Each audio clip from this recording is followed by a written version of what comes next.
এটা এই অংশটা হলো উপরের অংশ, এই অংশটা বাইরের অংশ।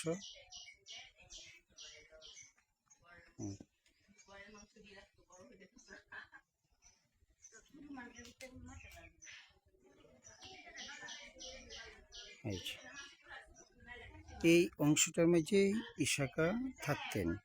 আর পাশে আপনাদেরকে আরেকটা বিল্ডিং দেখাবো, যেটি এই বিল্ডিংটা এইভাবে পড়ে আছে। আরেকটা বিল্ডিং এখানে আমরা দেখতে পাচ্ছি। কাপড় চোপড় নাড়া, এই জন্য ভিডিওটা করা যাচ্ছে না। এই যে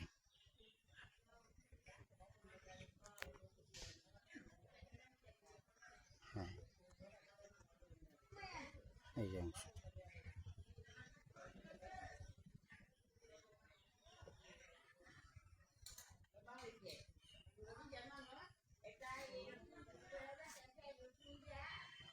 পুরাতন অংশ একটা বিল্ডিং, ইশাকার বাড়ির এখানে এই অংশ।